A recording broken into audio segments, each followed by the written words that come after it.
ఇకపై మీకు ఇష్టమైన ఫేవరెట్ సీరియల్స్ యొక్క ఫుల్ ఎపిసోడ్స్ యూట్యూబ్లో అందుబాటులో ఉండవు. కేవలం సన్నెక్స్లో మాత్రమే ఫ్రీగా చూడొచ్చు. నా తర్వాత ఈ కంపెనీని నువ్వు బాగా చూసుకుంటావనే నమ్మకం నాకు రావాలి. అందుకు నీకో టార్గెట్ ఇస్తా.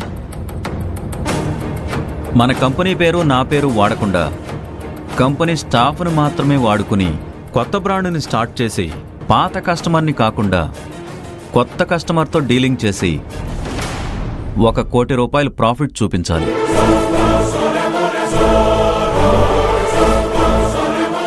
ఆ తర్వాత నువ్వు ఏ అమ్మాయిని తీసుకొచ్చి పెళ్లి చేసుకుంటానని చెప్పినా ఒప్పుకుంటానంటున్నాను. ఇప్పుడే కదండి నేను అనవసరంగా ఈ గార్మెంట్ కంపెనీలోకి తీసుకొచ్చాను అన్నారు. మళ్ళీ ఇంతలోని కండిషన్స్ ఏంటి? పెళ్లికి ముందు వాడు ప్రూవ్ చేసుకోవాలి పార్వతి. నా కొడుకు అందరిలో గౌరవంగా తిరగాలంటే నేను చెప్పింది చేయటం చాలా అవసరం. నువ్వు దీంట్లో తలదోర్చుకో. కండిషన్స్ పెట్టేది నీకు కాదు, వాడిని సమాధానం చెప్పనివ్వు. మహేష్, నా కండిషన్స్ నీకు ఓకేనా? ఎస్ డాడ్, మీరు అడిగిన కండిషన్స్ అన్నీ నాకు ఓకే.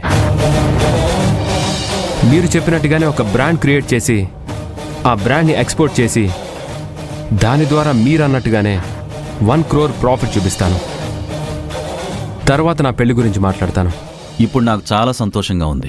అది కాదండి, పార్వతి వాడు ఒప్పుకున్నాడు. వాడినెందుకు డిస్టర్బ్ చేస్తావు? మీ ఇద్దరి విషయంలో నేను మధ్యలోకి రాను. మీకిష్టం వచ్చినట్టు చేసుకోండి.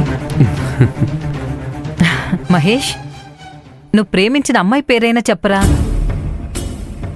డాడ్ చెప్పిన కండిషన్స్ అన్నీ కంప్లీట్ అయ్యాకే నన్ను నేను ప్రూవ్ చేసుకొని ఆ అమ్మాయితో పెళ్లి గురించి మాట్లాడతాను మామ. నీ ముందుకప్పుడే తీసుకొస్తాను. బావుందిరా నువ్వు చెప్పేది. నాకు నా కోడలెవరో తెలుసుకోవాలని ఆతృతగా ఉండదా? అమ్మా మిత్ర, నువ్వైనా చెప్పమ్మా.